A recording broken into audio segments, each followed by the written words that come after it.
Hello board game brothers and sisters, and welcome to another episode where I'll be letting you know of Kickstarters launching this week. I'm posting this a little later than usual. It's been a crazy past few weeks for me with the business, renovating the cottage, moving out of the cottage to here, which as you can see, I've already started tearing the place apart. I've painted this wall behind me to at least have some semblance of professionalism, but I have lots left to do here, so I'm sure the backdrop will change each video as I slowly find some consistency in my life. So make sure to subscribe and stay tuned for that. I think this is my 5th filming location only in the last year, so there's been no shortage of excitement. But I'm already late, so let's get on with the video. And one thing I do want to mention is that we're nearing the end of May, which means that Alex over at BoardGameCo is going to be posting his video going over the next month of campaigns. So if you want to see further into the future, definitely check out his channel and subscribe if you haven't already. And I'll have his channel linked up in the corner here. You can also check out our super awesome Discord where you can see all the games I have tracked updated in real time, and also lots of other things like Rolling 4 Initiative, or even catching some Pokemon.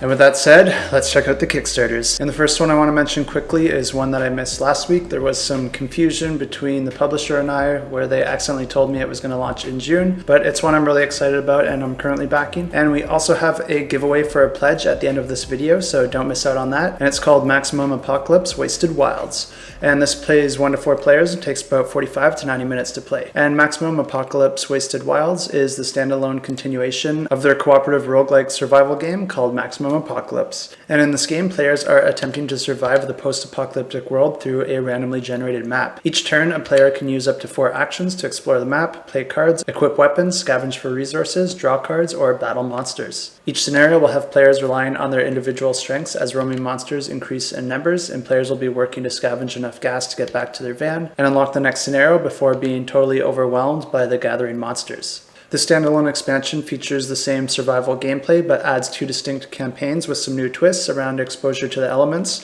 and interactions with other survivors. It also features 4 new characters, new mechanisms, and a ton of new monsters and apocalypses to face. And I'll have all these campaigns linked in the description below. And on May 22nd, which was actually yesterday, we have JUNGLA, which is a 2-player game that takes about 30 to 120 minutes to play. And JUNGLA is a low-luck competitive strategy board game where each player runs a pack of 15 animals fighting to become the king of the jungle. Players will be capturing their opponent's pieces, much like chess, but the goal is a little bit different as players will be trying to achieve one of 2 goals in order to win the game. They can either get 5 of their animals from their den over to the enemy's hunting squares, achieving a point for each animal, or they can imprison all of their opponent's animals. Similar to chess, each piece moves a little bit differently than the others, but it's also modified depending on if your movement started from a land or a water space. And the next few games all launch on the 24th, and the first one we have is called Paris Les Toiles, which is an expansion for the game Paris, which plays 2 to 4 players and takes about 60 to 90 minutes to play. This game and the expansion were both designed by Michael Kiesling and Wolfgang Kramer. Between them, they've created games like Azul and El Grande. And Paris is a medium-weight euro with short player turns. Players are wealthy real estate investors, and you'll be gaining points by purchasing and developing iconic buildings and landmarks through set collection and tile placement. And this expansion introduces a new collection of bonus tiles which play just like the original bonus tiles, but will add more variety and replayability to your game. The expansion also adds strategy tiles which give players a unique player power that can be used on your turn, but these powers can also be swapped for other powers throughout the game. If you missed out on the original campaign, everything will be offered again here. So if you're interested in this game, definitely check it out, and I have links to everything in the description below. And next we have an expansion collection for a small button shy game known as Tussie, Mussie, and this is from the same designer that created the game Wingspan. And Tussie, Mussie is a small I split you choose card game where a player draws 2 cards and reveals one to the other player. The other player can then choose to take the visible card or the hidden card, leaving the other card for the active player. Cards grant different points depending on set collection, and the player with the most points at the end of 3 rounds wins the game. This expansion features 3 new modules. It's going to introduce orange cards to the game, which is going to offer more flowers for the players to choose from. It's going to offer cards that can create some negative points, and it'll also add shared goals to the game, which come in the form of ribbons. This campaign is also going to introduce a solo expansion, so if you're interested in that, definitely check this one out. And now for games launching on the 25th, we have The Witcher Old World, and this one plays 1 to 5 players and takes about 90 to 150 minutes to play. And this one's going to be our Discord Pick of the Week. And if you want to get in on our Discord action, check out the link in the description below where you can vote on your favorite games in the upcoming weeks. And The Witcher Old World takes place in Witcher history well before Geralt, and at this time there was even more monsters to hunt. At this time there were 5 Witcher schools, and you'll begin your game as part of one of these schools. Players will be competing to make their school the most renowned by tracking and killing monsters, improving your attributes, and completing different obstacles, quests, and goals, all with that ambiguous moral Witcher fashion that we're all familiar with. This game is going to offer several different Witchers to choose from, and each one comes with its own attributes, special powers, and starting deck of cards, and player miniature.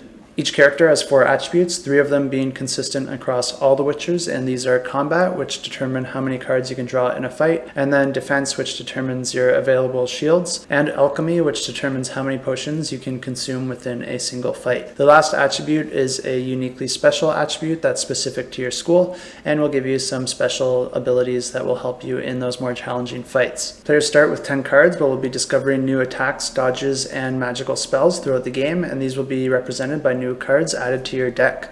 Players will gain and lose cards throughout the game, which will create a very different experience each time you play, but also forces you to modify your strategy even within a single game. The first player to acquire a certain number of trophies wins the game instantly, and you gain trophies by killing monsters, winning tavern brawls against other Witchers, raising your attributes, and resolving certain quests throughout your adventure. There's a ton of reviews over on the Board Game Geek page, and I definitely recommend checking them out. And there's a few really solid reviews by people who actually played the game. The game looks like it really captures that Witcher feel in terms of the options presented to the player, and the developers really seem to have done a great job on this. And I'm really happy to say that because this does not seem like some generic game with a Witcher IP slapped on top. Games with an IP tend to get a really bad rep due to publishers capitalizing on the IP with very little regard for the game itself, which is just lazy. This designer does have quite a few designs, the most notable being Titans and Valhalla, and the designer and the team have been very active in social media, on the forums, and even making YouTube videos well before the launch of the campaign. I love to see this because it allows their team to get feedback early on, and also just shows a level of commitment and care towards a game and the campaign, which is really important for us backers when considering a Kickstarter, since we would be backing a game well before having a chance to play it in its final form. And things like this really give us confidence in the execution and design of this game. And next we have CastleScape, which plays 2 to 4 players and takes about 60 to 90 minutes to play. And CastleScape is a deck building area control game set in the medieval ages, where each player represents one of 4 guilds who are competing to build the king's castle.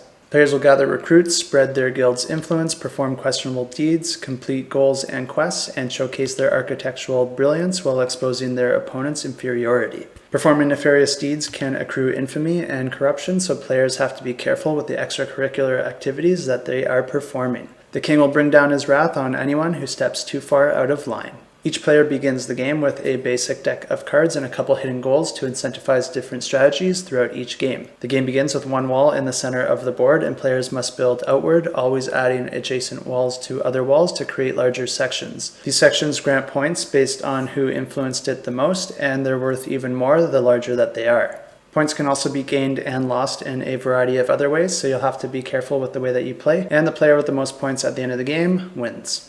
And then we have Quest Heroes of Sorcado, and this plays 1 to 6 players and takes about 90 to 150 minutes to play. And this is an epic cooperative fantasy campaign that consists of 8 adventures where players will build their characters, acquire powerful spells and weapons, and increase their abilities by defeating monsters, evading traps, and navigating choice-driven events and side quests.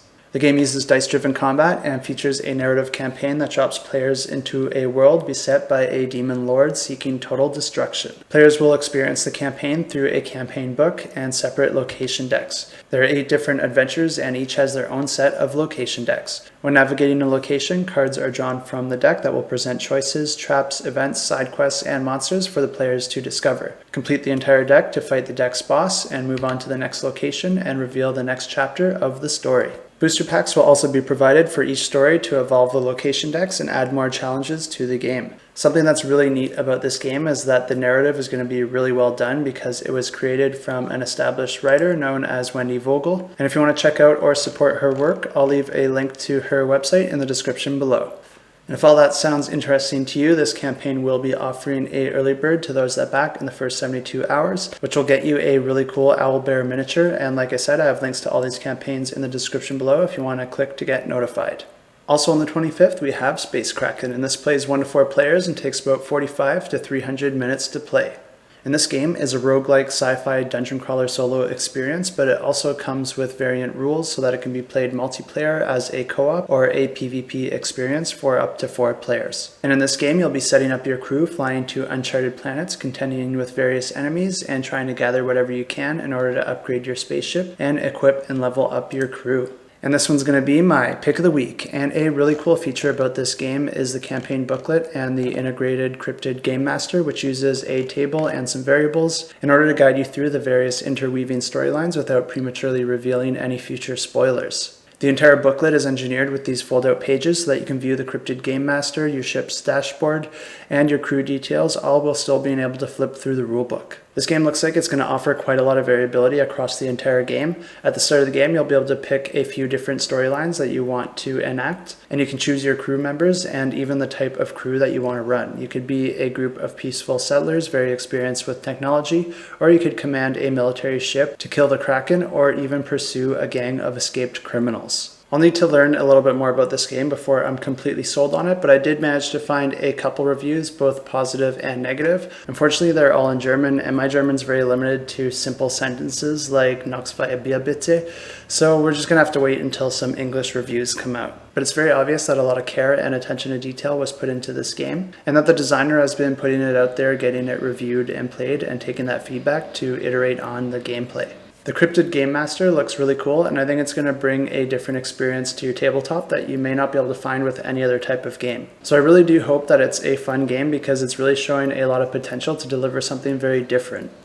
And I just want to take a second here and mention that if there's a game that you're looking to add to your collection, definitely check out kickstartergames.com and use the coupon code SHELFCLUTTER because it'll get you 15% off your entire cart, which is a really nice discount. Kickstartergames.com has a ton of different games, and any sales made there, a small portion will come back and help this channel. I'm really fortunate to have this community and a sponsor like this because all of you help me to do these videos without having to take payments from publishers, which really helps me remain as unbiased as possible towards these different games that I'm covering each week. And if you like free games, you can also sign up to their newsletter because they do a giveaway every month, and all you have to do is be subscribed in order to get automatically entered into all of those. Definitely check them out. I'll leave a link in the description below, and I appreciate the support.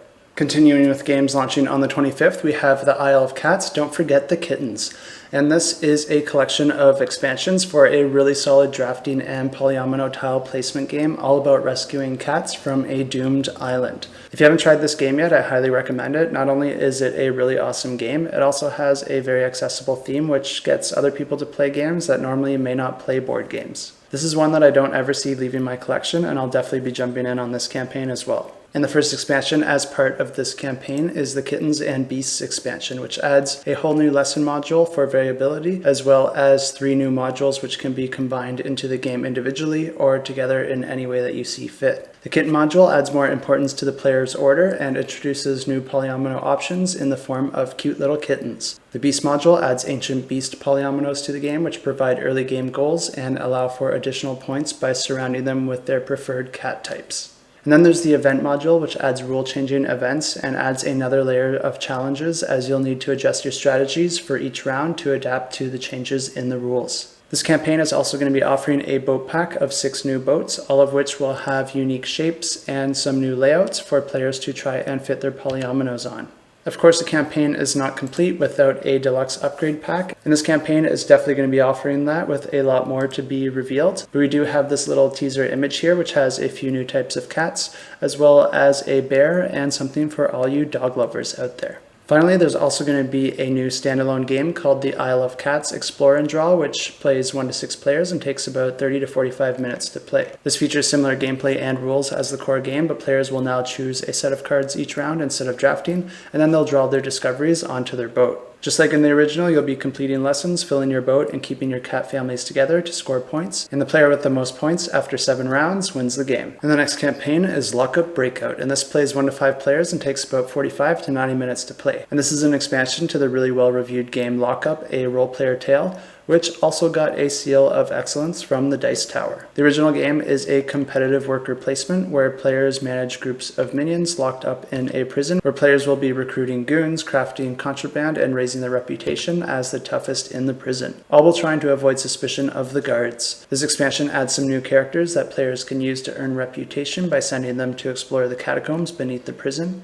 and by dedicating crew to influence the legendary inhabitants there. This area is represented with a catacombs board, and players will be advancing their crew's lantern markers to collect loot there or press even further to possibly make their escape. The game also adds additional cards to all the different decks in the game to add more variety and variability. Just like in the original game, the player with the most reputation stars at the end of the game wins the game. And next is Robot Quest Arena, which plays 2 to 4 players, and I'll guess it takes about 30 to 60 minutes to play. And Robot Quest is a deck-building robot battler where players are competing to be the best robot tech in the world. Each turn you get a 5-card hand, which you'll play to gain energy, attack, or upgrade your bot as you attempt to knock your opponents out of the ring. Smash and blast your opponents to deal damage and score points while avoiding their attacks and other hazards scattered throughout the ring. Destroyed bots respawn each round, and the alliances can be made and broken. The player who manages to do this the best and score the most points wins the game. This game features some deceptively cute pre-painted miniatures, and the game is from the same designers that created the super famous deck builder known as Star Realms.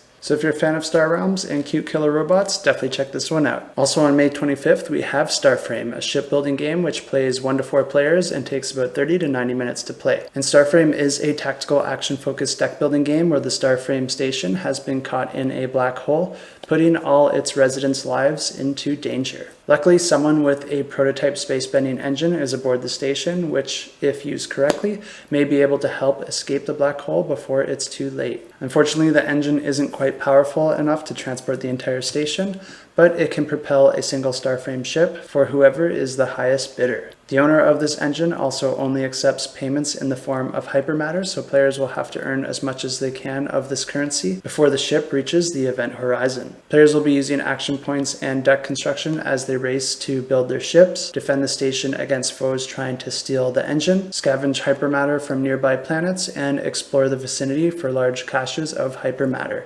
Whoever manages to build their ship and win the auction escapes the black hole with their life, while everyone else enjoys an uncomfortable singularity. And next is A Path of Light and Shadow, Solstice, which plays 2 to 4 players and takes about 60 to 120 minutes to play. And this is an expansion to the game A Path of Light and Shadow, which is a massive empire building experience combining area control, deck management, and civilization customization, where each player is competing for control of the realm. Players can choose to be cruel or merciful leaders, with each approach offering its own benefits and drawbacks. In this expansion, you'll explore megalith ruins on a new island, utilize magical relics, and command new forces that can actually move between cruelty and mercy for powerful effects. This expansion will also add new player cards for existing factions, a new region deck, and special map regions that contain the new powerful megaliths. And the last campaign for May 25th is XYZ Quarks Season 1. And this is going to be offering 3 pocket-sized games, each focusing on a different mechanism. The first one is called Cultivate, and it focuses on strategy, and it plays 1 to 4 players and takes about 10 to 30 minutes to play. And this is a spatial card laying and drafting game that uses set collection for endgame scoring. Zoo Year's Eve focuses on bluffing, where players are animals attempting to crash the zookeeper's New Year's Eve party. And this plays 2 to 6 players and takes about 10 to 20 minutes to play. And players are going to be trying to get rid of all their cards first to win the game, and they'll be playing face down cards each turn in order to sneak their animals into the party and get rid of their cards. But if a player correctly calls your bluff, you draw additional cards, which will make getting rid of all your cards just a little bit harder. And the last one's called Bait and Switch, which focuses on social deduction and plays 3 to 9 players and takes about 15 to 30 minutes to play.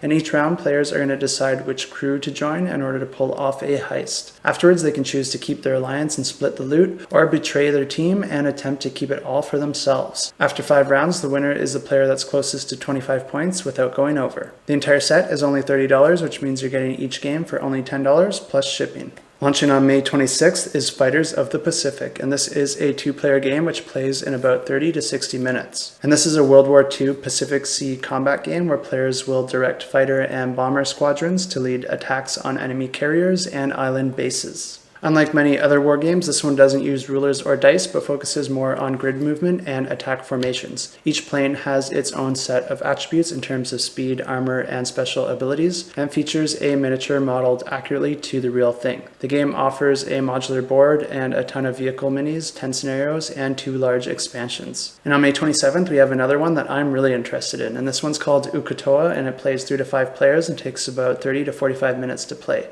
And this is a semi-cooperative game with the coolest box art that I've ever seen, and players are sailors attacked by a raging leviathan on a damaged ship slowly sinking into the ocean. The game takes place on a series of hexes that represent the ship, and hexes are removed slowly as the ship sinks into the ocean. Each player takes on the roles of 2 factions shared with their neighboring players, and players will be using cards to best position their 2 teams to survive as they have to push and sacrifice others in order to win the game. A really cool detail about this game is that it's the first official board game from Darrington Press, the Critical Role's publishing company, and if you're unfamiliar with Critical Role, it is a really popular YouTube series of professional voice actors playing Dungeons and Dragons. The world they play in is called Exandria, and it was invented by Matt Mercer, who is the GM of Critical Role. And this game actually takes place within that world, so there may be some references that you'll recognize. And then on the 28th, we have Fjordar, and this plays 1 to 4 players and takes about 40 to 120 minutes to play. The game takes place on a modular 3D map with steep mountains and narrow fjords where players will battle for area control,